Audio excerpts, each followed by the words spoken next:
भारत का बंटवारा सिर्फ जमीन का नहीं था, ये था दिलों का बंटवारा, भरोसे का बंटवारा और उस सपने का बंटवारा जिसे आजादी कहते हैं। लेकिन क्या आपने कभी सोचा है इस बंटवारे के पीछे सच में क्या वजहें थीं और मुसलमानों के लिए जो राजनीति, जो सोच और जो मांगें रखी गईं, उन पर उस समय के सबसे तेज, सबसे दूरदर्शी दिमाग ने क्या कहा था?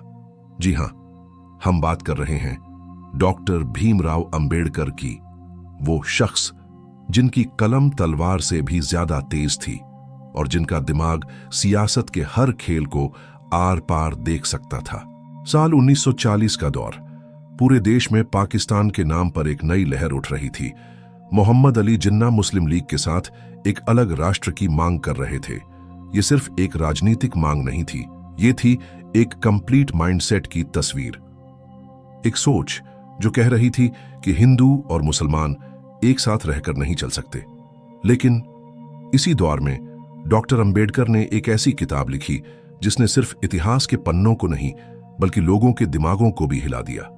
नाम था पाकिस्तान और द पार्टीशन ऑफ इंडिया।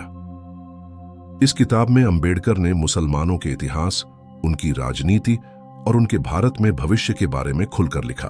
उन्होंने न सिर्फ जिन्ना और मुस्लिम लीग की सोच को परखा बल्कि हिंदू समाज को भी आईना दिखाया और सबसे अहम, उन्होंने मुसलमानों के लिए ऐसे विचार रखे जो आज भी सुनकर लोग हैरान हो जाते हैं, क्योंकि उन्होंने न तो सिर्फ आलोचना की और न ही सिर्फ समर्थन, बल्कि उन्होंने कड़वी सच्चाई को बिना किसी डर के शब्दों में ढाल दिया। तो आज हम इस किताब के हर उस चैप्टर को खोलेंगे जो आपको बताएगा कि अंबेडकर ने मुसलमानों के बारे में, उनके राजनीतिक एजेंडा के बारे में और भारत के बंटवारे के पीछे छिपी असलियत के बारे में क्या कहा था। ये कहानी है इतिहास, राजनीति और सच्चाई की, जिसे अगर आप समझ गए तो बंटवारे को सिर्फ एक तारीख नहीं बल्कि एक जिंदा हकीकत की तरह महसूस करेंगे। चैप्टर 1, हिंदुस्तान का सवाल और पाकिस्तान का सपना। क्या आपने कभी सोचा है अगर 1948 में देश का बंटवारा न हुआ होता तो आज का हिंदुस्तान कैसा होता? क्या वाकई हिंदू और मुस्लिम एक ही राजनीतिक ढांचे में शांतिपूर्वक रह सकते थे या फिर टकराव तय था? और सबसे बड़ा सवाल, डॉक्टर भीमराव अंबेडकर, जो सामाजिक न्याय और संविधान निर्माण के महानायक माने जाते हैं, उन्होंने इस बंटवारे और मुसलमानों के बारे में आखिर क्या कहा था? यह कहानी सिर्फ नक्शे की लकीरों की नहीं है, यह कहानी है संघर्ष, शक, विश्वास और राजनीति के उस खेल की जिसने भारत के इतिहास की दिशा बदल दी।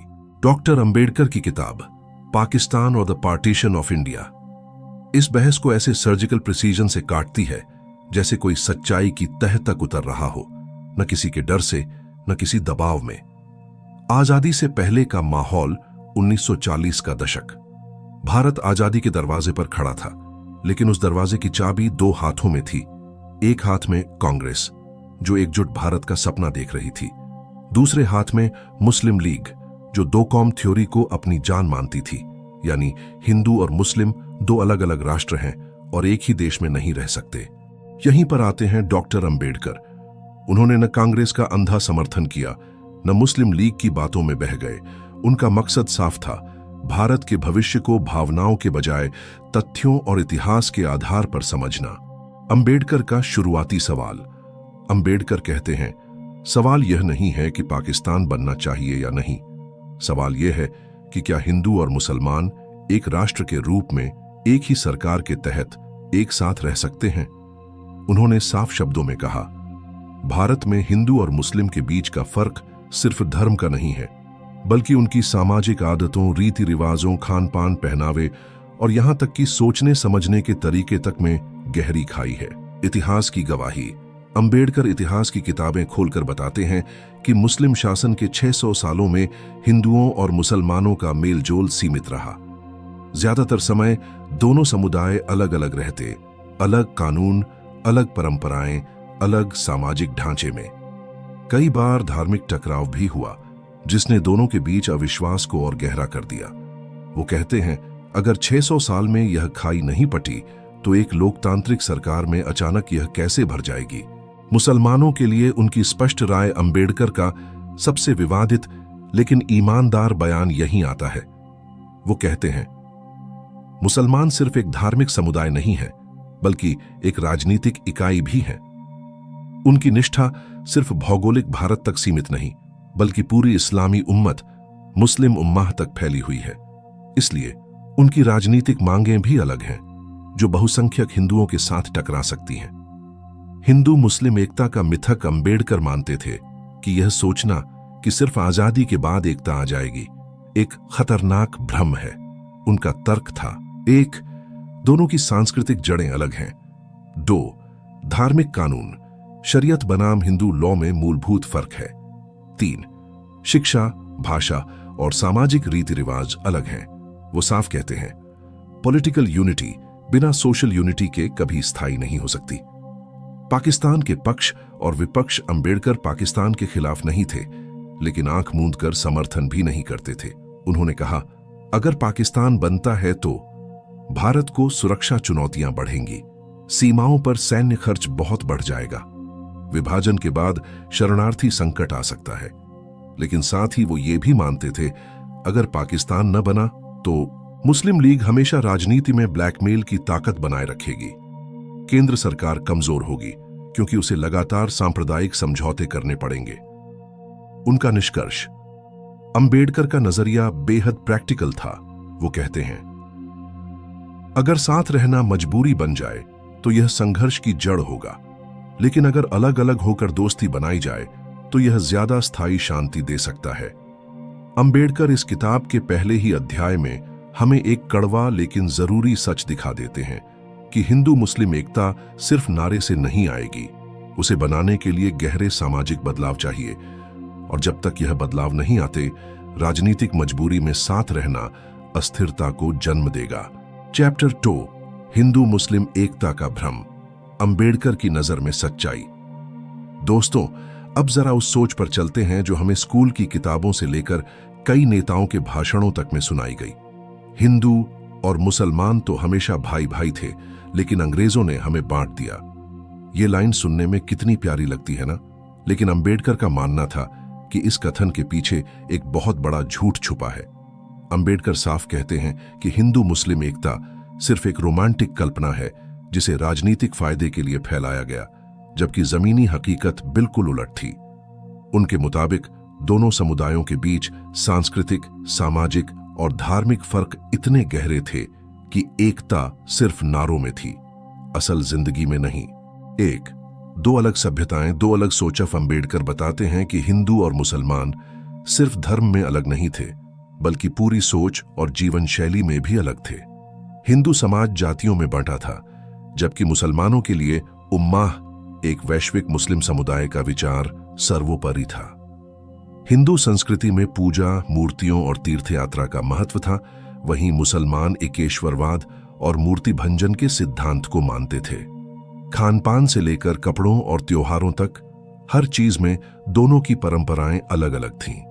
अंबेडकर का कहना था कि जब दो समुदायों के रिलीजियस कमांडमेंट्स ही एक दूसरे के उलट हों, तो उन्हें एक राष्ट्र के रूप में जोड़ना बेहद मुश्किल है। 2, इतिहास की गवाही, सदियों का टकराव। अब सोचिए, अगर वाकई में सदियों से एकता होती तो क्या हमें इतिहास में इतने बड़े बड़े टकराव और युद्ध देखने को मिलते? अंबेडकर ने अपने तर्क के समर्थन में कई उदाहरण दिए। मध्यकालीन भारत में मुस्लिम आक्रमणों के दौरान हजारों मंदिर तोड़े गए और मस्जिदें बनाई गईं। औरंगजेब जैसे शासकों का दौर, जहां धार्मिक असहिष्णुता ने गहरी खाई पैदा की। स्थानीय स्तर पर भी दंगे, धार्मिक विवाद और सामाजिक बहिष्कार आम थे। उनके मुताबिक ये टकराव कोई ब्रिटिश षड्यंत्र का नतीजा नहीं थे, बल्कि धार्मिक सिद्धांतों और ऐतिहासिक अनुभवों से पैदा हुए थे। 3, मुस्लिम अलगाववाद की जड़ें। अंबेडकर ने एक बड़ा मुद्दा उठाया, मुस्लिम अलगाववाद। उनका कहना था कि भारत में मुसलमान खुद को सिर्फ एक धार्मिक समुदाय नहीं, बल्कि एक अलग राजनीतिक इकाई मानते थे। उनके अनुसार मुस्लिम राजनीति का मूल सिद्धांत था, हम बहुसंख्यक हिंदू समाज के साथ नहीं मिल सकते, हमें अपनी अलग पहचान बनाए रखनी है। यही कारण था कि मुस्लिम लीग ने शुरू से ही अलग निर्वाचन क्षेत्र, सेपरेट इलेक्टोरेट्स की मांग की। अंबेडकर लिखते हैं कि मुसलमानों के लिए भारत सिर्फ एक भूभाग नहीं था, बल्कि एक ऐसा इलाका था जहां वे अपनी इस्लामी हुकूमत देखना चाहते थे। यही सोच धीरे धीरे पाकिस्तान की मांग में बदल गई। 4.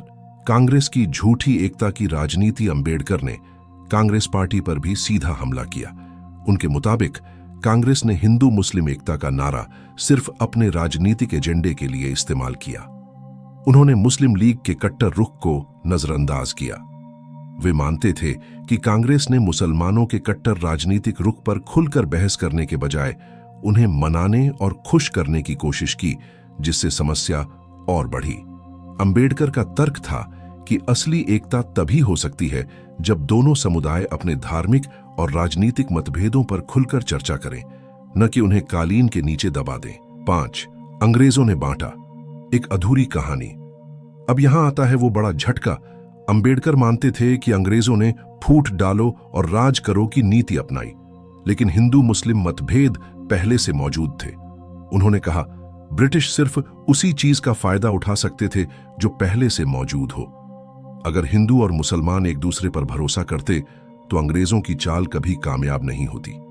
यानी अंग्रेज दोषी जरूर हैं, लेकिन असली जड़ हमारे अपने धार्मिक और सांस्कृतिक मतभेदों में थी। 6. अंबेडकर का चेतावनी भरा संदेश। अंबेडकर ने साफ कहा, अगर हम इन मतभेदों को ईमानदारी से स्वीकार नहीं करेंगे तो एक स्थिर और शांतिपूर्ण भारत बनाना असंभव होगा। उन्होंने ये भी कहा कि मुस्लिम राजनीति का लक्ष्य सिर्फ बराबरी या धार्मिक स्वतंत्रता नहीं था, बल्कि शक्ति संतुलन को इस तरह मोड़ना था कि हिंदू बहुसंख्यक समुदाय कभी पूरी तरह राजनीतिक नियंत्रण में न आ सके। अब सोचिए दोस्तों, आज हम सोशल मीडिया पर जब हिंदू मुस्लिम एकता की बातें करते हैं तो क्या हम भी कहीं वही काल्पनिक तस्वीर तो नहीं बेच रहे जो अंबेडकर ने 80 साल पहले झूठी बताई थी? क्या हमें सच को स्वीकार कर व्यावहारिक हल ढूंढना चाहिए, बजाय इसके कि इतिहास की हकीकत से आंखें मूंद लें? चैप्टर 3, हिंदू और मुसलमान टकराव के बीज और अंबेडकर का दृष्टिकोण। अगर हम 20वीं सदी के पहले आधे हिस्से को देखें तो भारत एक उबाल खा रहा था। एक तरफ स्वतंत्रता आंदोलन तेजी पकड़ रहा था, तो दूसरी तरफ हिंदू मुस्लिम रिश्तों में तनाव भी बढ़ रहा था। यह तनाव अचानक पैदा नहीं हुआ था, इसकी जड़ें सदियों पुरानी सामाजिक, आर्थिक और राजनीतिक संरचनाओं में थीं। भीमराव अंबेडकर इस मुद्दे को सतही भावनाओं से नहीं, बल्कि ठोस तथ्यों और ऐतिहासिक विश्लेषण के साथ देखते थे। उनका मानना था कि अगर हम किसी समस्या को हल करना चाहते हैं तो पहले उसकी असल जड़ों तक पहुंचना जरूरी है, वरना हम सिर्फ लक्षणों का इलाज करेंगे, बीमारी का नहीं। ऐतिहासिक पृष्ठभूमि, सहअस्तित्व या संघर्ष। अंबेडकर के मुताबिक हिंदू और मुसलमानों के रिश्ते में 2 परतें थीं। पहली परत वह थी जो रोजमर्रा के सामाजिक संपर्क, व्यापार और साझा संस्कृति में दिखती थी। दूसरी परत वह थी जो धार्मिक पहचान, सत्ता की राजनीति और ऐतिहासिक घटनाओं से आकार लेती थी। पहली परत में मेलजोल था तो दूसरी परत में अविश्वास और अलगाव। अंबेडकर मानते थे कि मुस्लिम आक्रांताओं के शासनकाल ने भारतीय समाज में एक स्थायी मनोवैज्ञानिक खाई बना दी थी। उन्होंने यह नहीं कहा कि हर मुस्लिम शासक अत्याचारी था, लेकिन सत्ता के धार्मिक चरित्र ने दोनों समुदायों की पहचान को हम और वे में बांट दिया। यही विभाजन बाद में राजनीति में भी इस्तेमाल हुआ। ब्रिटिश राज और सांप्रदायिक राजनीति। अंबेडकर ने विस्तार से लिखा कि ब्रिटिश सरकार ने इस खाई को और गहरा किया। डिवाइड एंड रूल यानी बांटो और राज करो की नीति के तहत उन्होंने हिंदू मुस्लिम मतभेदों को बढ़ावा दिया। अलग अलग मतदाता सूची, धार्मिक आधार पर आरक्षण और सांप्रदायिक प्रतिनिधित्व की नीतियों ने दोनों समुदायों के बीच प्रतिस्पर्धा और अविश्वास को संस्थागत बना दिया। अंबेडकर के अनुसार अगर हम सिर्फ ब्रिटिशों को दोष दें तो यह आधा सच होगा। असलियत यह थी कि हिंदू और मुसलमानों के बीच पहले से मौजूद सामाजिक और धार्मिक दूरी को ब्रिटिशों ने बस राजनीतिक रूप दे दिया। अंबेडकर की स्पष्टवादिता। अंबेडकर इस विषय पर किसी भी तरह की राजनीतिक शुगर कोटिंग नहीं करते थे। उनका मानना था कि हिंदू मुस्लिम रिश्तों में तनाव को केवल गांधीवादी भाईचारा कहकर हल नहीं किया जा सकता।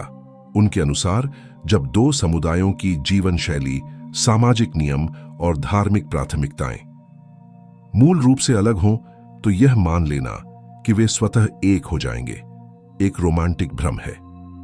सांस्कृतिक टकराव की जड़ें। अंबेडकर ने कई ऐसे मुद्दे गिनाए जो उस समय दोनों समुदायों के बीच टकराव की वजह बनते थे। धार्मिक कानून और सामाजिक आचरण। मुसलमान शरीयत पर आधारित कानून मानते थे, जबकि हिंदू अपने धर्मशास्त्रों को। खान पान और रीति रिवाज, जैसे गोमांस का मुद्दा, जो हिंदुओं के लिए धार्मिक भावना से जुड़ा था। धार्मिक स्थलों का विवाद। ऐतिहासिक मस्जिद मंदिर विवादों का असर पीढ़ियों तक चला। अंबेडकर ने लिखा कि ये मुद्दे केवल धार्मिक भावनाएं नहीं, बल्कि सामाजिक व्यवस्था और पहचान से भी जुड़े थे। राजनीति में प्रतिनिधित्व का सवाल। एक बड़ा विवाद राजनीतिक प्रतिनिधित्व को लेकर था। मुसलमान अलग निर्वाचक मंडल, सेपरेट इलेक्टोरेट्स चाहते थे, जिससे वे केवल मुस्लिम उम्मीदवार को वोट दें। कांग्रेस का एक धड़ा इसे राष्ट्रीय एकता के खिलाफ मानता था। अंबेडकर यहां एक जटिल स्थिति में थे। वे खुद दलितों के लिए अलग प्रतिनिधित्व की मांग करते थे, लेकिन वे यह भी मानते थे कि मुसलमानों की मांग का ऐतिहासिक संदर्भ अलग है। उनका तर्क था कि दलितों को समान नागरिक अधिकार कभी नहीं मिले, जबकि मुसलमान एक शासक वर्ग के तौर पर भारत के इतिहास में पहले से मौजूद थे। इसलिए दोनों की राजनीतिक मांगों को एक तराजू में रखना सही नहीं है। अंबेडकर और गांधी का मतभेद। हिंदू मुस्लिम मुद्दे पर भी अंबेडकर और गांधी के विचार अलग थे। गांधी जी का मानना था कि धार्मिक एकता प्रेम, सहिष्णुता और साझा संघर्ष के जरिए लाई जा सकती है। अंबेडकर इसे व्यावहारिक रूप से कठिन मानते थे, क्योंकि उनके अनुसार जब तक दोनों समुदाय अपने अपने धार्मिक कानूनों और सामाजिक रीति रिवाजों में बदलाव नहीं करेंगे, तब तक वास्तविक एकता संभव नहीं है। अंबेडकर ने साफ कहा, सिर्फ राजनीतिक स्वतंत्रता हासिल कर लेने से हिंदू और मुसलमान अपने मतभेद भूलकर एक नहीं हो जाएंगे। इसके लिए सामाजिक सुधार और पारस्परिक समझ की लंबी प्रक्रिया चाहिए। विभाजन का सवाल। 1940 के दशक में जब मुस्लिम लीग ने पाकिस्तान की मांग रखी, तो कांग्रेस ने पहले इसका कड़ा विरोध किया, लेकिन अंबेडकर ने इसे एक गंभीर प्रस्ताव की तरह लिया। उनका मानना था कि अगर दो समुदायों के बीच गहरा अविश्वास है, तो मजबूरी में उन्हें एक देश में रखना लंबे समय में संघर्ष को और बढ़ा देगा। उन्होंने अपनी किताब पाकिस्तान और द पार्टीशन ऑफ इंडिया में विस्तार से लिखा कि विभाजन के फायदे और नुकसान दोनों हैं, लेकिन एक बात तय है, अगर एकता केवल मजबूरी से होगी तो वह टिकेगी नहीं। अंबेडकर का समाधान। अंबेडकर ने न तो अंधा राष्ट्रवाद अपनाया, न ही कट्टर विभाजनवाद। उनका समाधान 3 चरणों में था। 1. सत्य का सामना। मानना कि हिंदू मुस्लिम मतभेद गहरे हैं और उन्हें अनदेखा करना समस्या को बढ़ाएगा। 2. समान नागरिकता का ढांचा। सभी के लिए एक समान नागरिक संहिता, यूनिफॉर्म सिविल कोड लागू करना, ताकि धार्मिक कानून के नाम पर अलग अलग सामाजिक नियम खत्म हों। 3. शिक्षा और आर्थिक बराबरी। अंबेडकर का मानना था कि अगर दोनों समुदायों के पास शिक्षा, रोजगार और आर्थिक अवसर समान होंगे, तो सांप्रदायिक तनाव धीरे धीरे कम हो जाएगा। आज के संदर्भ में अंबेडकर के विचार। आज भी जब हम हिंदू मुस्लिम रिश्तों की बात करते हैं, तो अंबेडकर के विचार हमें याद दिलाते हैं कि यह मुद्दा केवल भावनाओं का नहीं, बल्कि ऐतिहासिक और सामाजिक संरचनाओं का है। उनका दृष्टिकोण हमें यह सिखाता है कि सच्ची एकता किसी नारे या फोटो ऑप से नहीं आती, बल्कि कठिन और ईमानदार संवाद से आती है। चैप्टर 4, पाकिस्तान बनने के नतीजे। अंबेडकर की नजर में। दोस्तों, अब तक हमने ये समझ लिया कि मुस्लिम लीग की मांग क्या थी, उनके पीछे की सोच क्या थी, और अंबेडकर जी इस पूरे मुद्दे को किस नजर से देख रहे थे। लेकिन असली सवाल यही है, अगर पाकिस्तान बन गया तो भारत का भविष्य कैसा होगा? क्या यह एक सही फैसला होगा या फिर एक ऐसी गलती जिसका असर आने वाली पीढ़ियां झेलेंगी? 1. पाकिस्तान बनने का मतलब एक नया भू राजनीतिक नक्शा। अंबेडकर जी मानते थे कि अगर पाकिस्तान बनता है तो भारत का नक्शा और उसकी सुरक्षा स्थिति पूरी तरह बदल जाएगी। उन्होंने साफ कहा, यह सिर्फ एक नया देश बनने की बात नहीं है, ये पूरे हिंदुस्तान के पावर बैलेंस को बदलने की बात है। उनके मुताबिक भारत की लंबी सीमाएं, खासकर उत्तर पश्चिम और पूर्व में, नए मुस्लिम राष्ट्र से जुड़ जाएंगी। यह सीधी सीधी सैन्य और राजनीतिक चुनौती होगी। उन्होंने चेतावनी दी कि अगर हिंदू मुस्लिम मतभेद का समाधान किए बिना देश बटा तो सीमा पर तनाव कभी खत्म नहीं होगा। 2. धार्मिक आधार पर देश। खतरनाक मिसाल। अंबेडकर ने एक और बड़ी चिंता जताई। अगर एक बार धर्म के आधार पर देश बंट गया तो यह मिसाल बन जाएगी कि भविष्य में भी कोई समुदाय अलग राष्ट्र की मांग कर सकता है। उनके लिए यह सिर्फ मुसलमानों का मामला नहीं था, बल्कि पूरे उपमहाद्वीप के लिए एक चेतावनी थी। उन्होंने कहा कि इससे राष्ट्रीय एकता हमेशा खतरे में रहेगी, क्योंकि लोगों की वफादारी देश से ज्यादा धर्म के प्रति हो जाएगी। 3. मुस्लिम लीग के इरादों पर सीधी बात।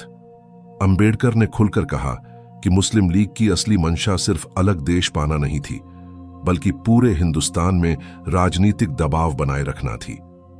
उनका मानना था कि अगर पाकिस्तान मिल भी गया तो भी लीग भारत में मुस्लिम आबादी के लिए खास अधिकार मांगती रहेगी, यानी विभाजन के बाद भी सांप्रदायिक राजनीति खत्म नहीं होगी। 4. पाकिस्तान के आर्थिक और प्रशासनिक खतरे। अंबेडकर ने यह भी समझाया कि पाकिस्तान बनने पर भारत को सिर्फ सुरक्षा ही नहीं बल्कि आर्थिक नुकसान भी होगा, क्योंकि पंजाब और बंगाल के वे हिस्से जो पाकिस्तान में जाएंगे वे कृषि, उद्योग और व्यापार के लिहाज से बहुत अहम थे। उन्होंने कहा, एक कमजोर आर्थिक ढांचा नए बने राष्ट्र को या तो विदेशी मदद पर निर्भर करेगा या फिर आक्रामक नीति अपनाने पर मजबूर करेगा। इसका मतलब दोनों देशों के बीच युद्ध या तनाव की संभावना हमेशा बनी रहेगी। 5. क्या विभाजन से शांति आएगी? यह सबसे अहम सवाल था। कई लोग मानते थे कि अगर देश बंट गया तो हिंदू मुस्लिम झगड़े खत्म हो जाएंगे, लेकिन अंबेडकर ने साफ कहा, यह भ्रम है। विभाजन केवल भूगोल का होगा, मानसिकता का नहीं। उन्होंने भविष्यवाणी की कि अगर पाकिस्तान बनता है तो दोनों देशों के बीच नफरत और अविश्वास की दीवार और ऊंची होगी। सीमाओं पर झगड़े, अल्पसंख्यकों के मुद्दे और राजनीतिक खींचतान लगातार जारी रहेगी। 6. अंबेडकर का अंतिम निष्कर्ष। अंबेडकर न तो अंधाधुंध पाकिस्तान के खिलाफ थे और न ही उसके पक्ष में। उनका दृष्टिकोण व्यावहारिक था। अगर पाकिस्तान बनता है तो भारत को तुरंत मजबूत रक्षा नीति, आत्मनिर्भर अर्थव्यवस्था और धर्मनिरपेक्ष शासन पर ध्यान देना होगा। उनके शब्दों में भारत की एकता किसी नक्शे में नहीं बल्कि लोगों के दिलों में होनी चाहिए। अगर वो टूट गई तो चाहे हम कितनी भी सीमाएं खींच लें, शांति कभी नहीं आएगी। चैप्टर 4 का सार। पाकिस्तान बनना सिर्फ भूगोल का बदलाव नहीं बल्कि पूरे दक्षिण एशिया की राजनीति को बदलने वाला कदम था। धर्म के आधार पर देश बनाने से आने वाली पीढ़ियों के लिए खतरनाक उदाहरण सेट होगा। विभाजन के बाद भी सांप्रदायिक तनाव खत्म नहीं होगा। आर्थिक और सुरक्षा चुनौतियां बढ़ेंगी।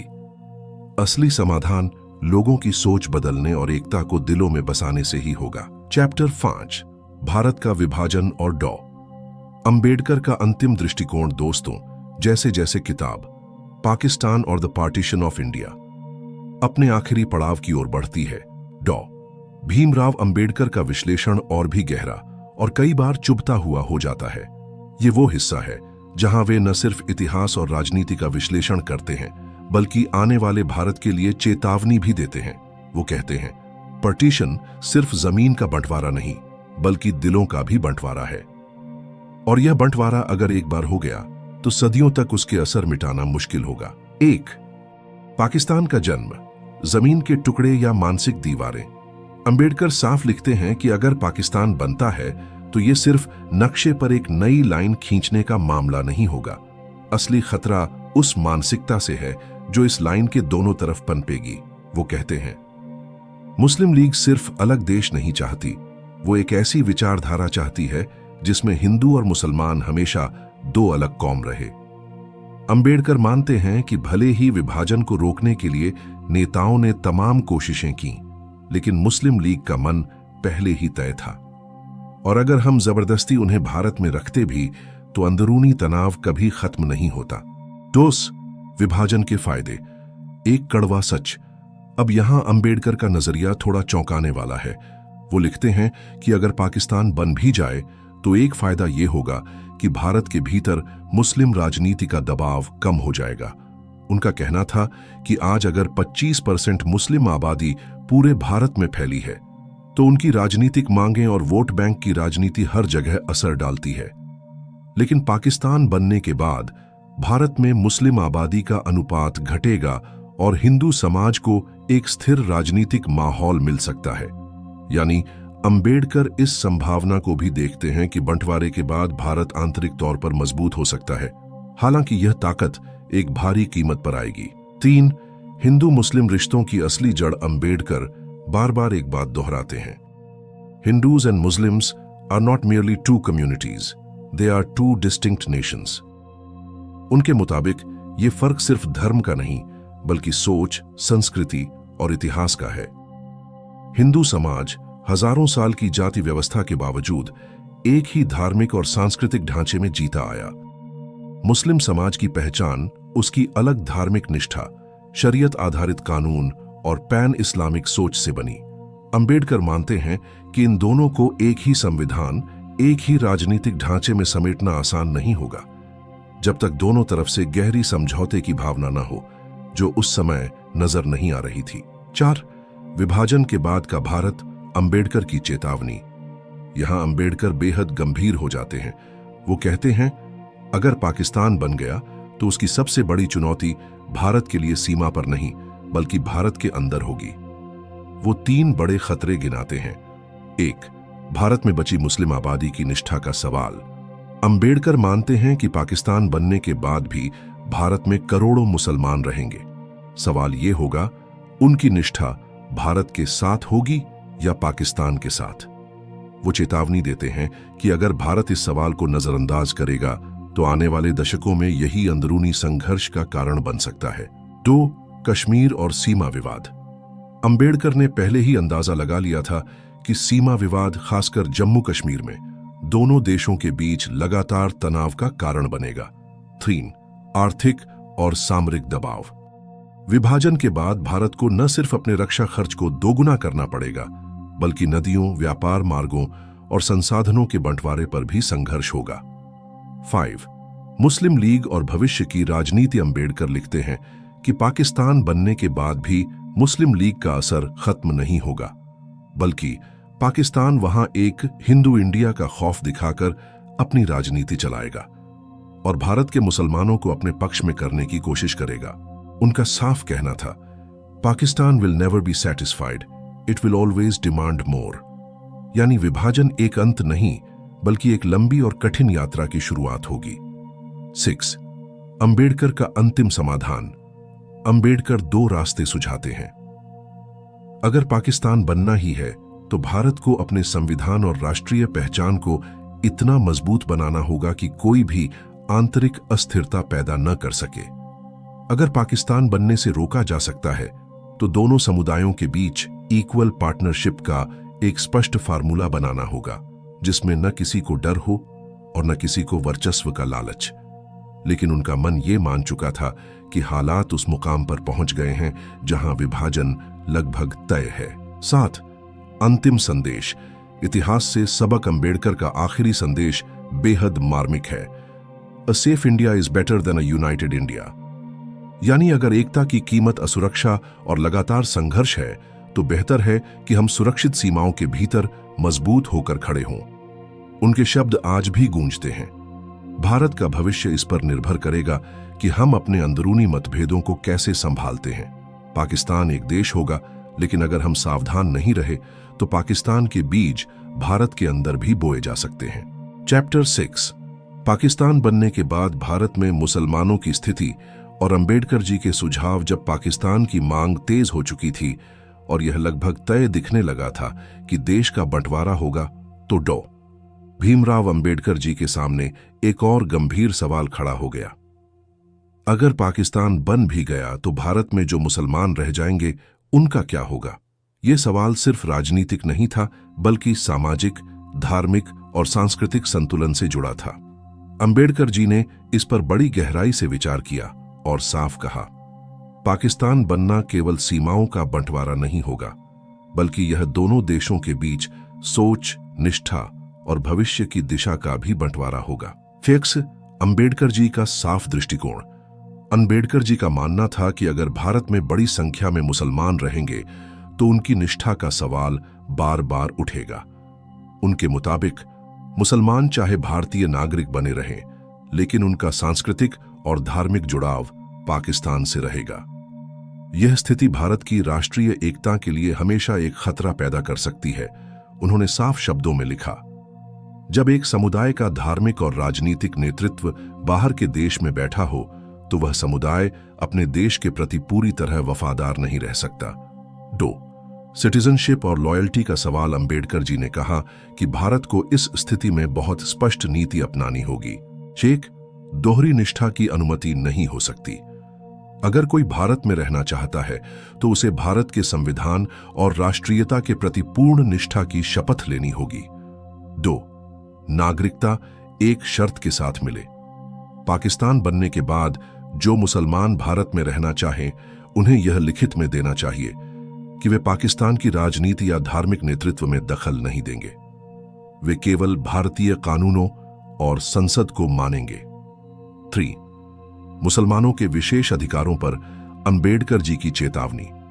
अंबेडकर जी ने यह भी चेतावनी दी कि अगर विभाजन के बाद भी भारत में मुसलमानों को राजनीतिक रूप से अल्पसंख्यक विशेषाधिकार माइनॉरिटी प्रिविलेजेस दिए गए तो यह फिर से वही समस्याएं पैदा करेगा जो विभाजन से पहले हुई थी। उनका कहना था, अगर हमने फिर से उन्हें राजनीतिक रूप से अलग पहचान दी तो एक और पाकिस्तान बनने का बीज बो देंगे। 4. रिप्रेजेंटेशन और रिजर्वेशन पर राय। अंबेडकर जी का मानना था कि मुसलमानों को संसद और विधानसभाओं में समान नागरिक के तौर पर अवसर मिलना चाहिए, लेकिन अलग से राजनीतिक आरक्षण नहीं होना चाहिए।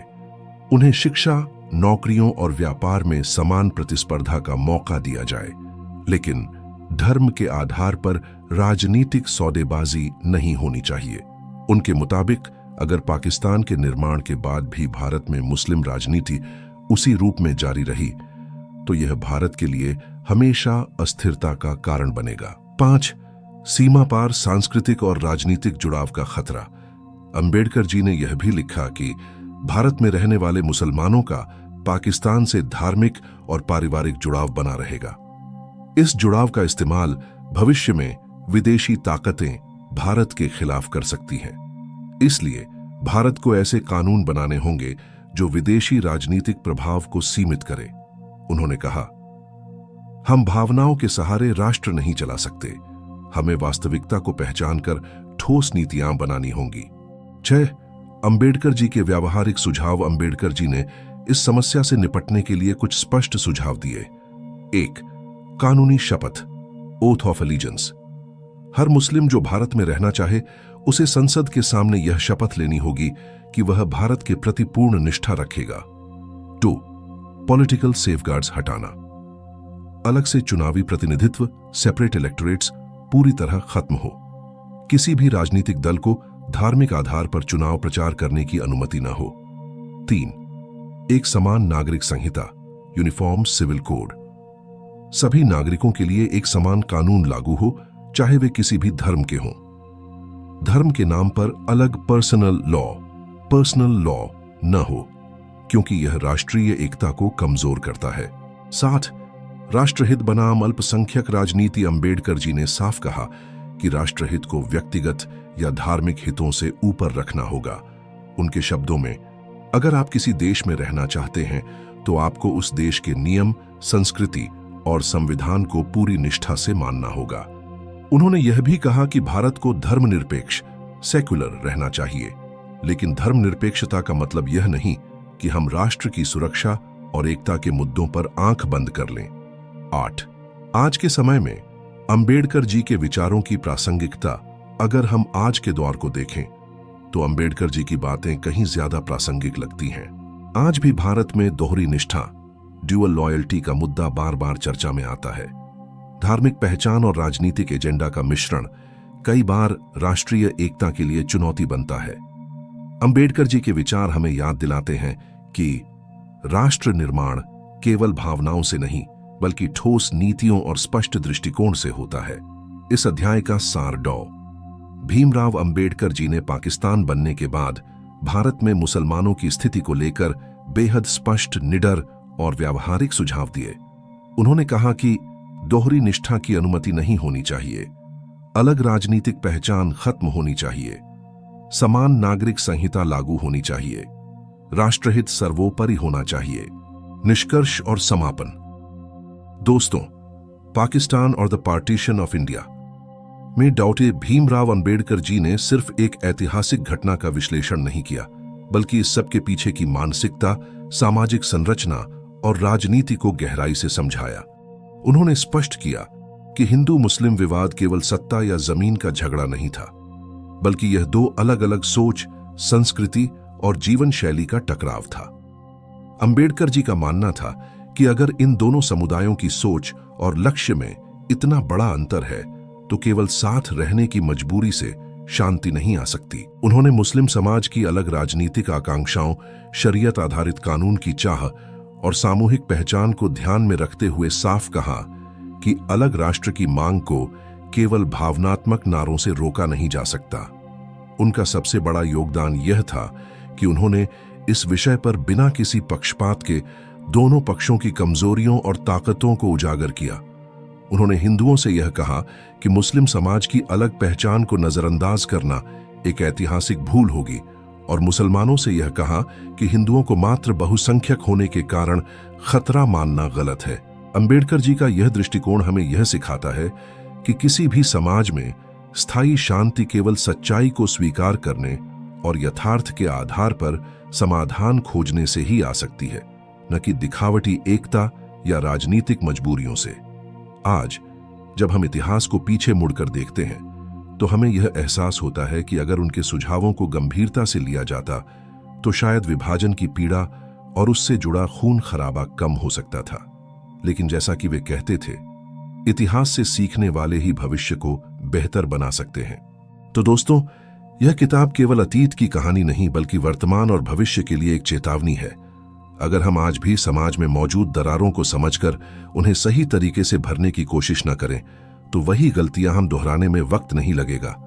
और अगर आपको अंबेडकर जी के विचारों और इतिहास की यह यात्रा रोचक लगी, तो इस वीडियो को लाइक और शेयर जरूर करें।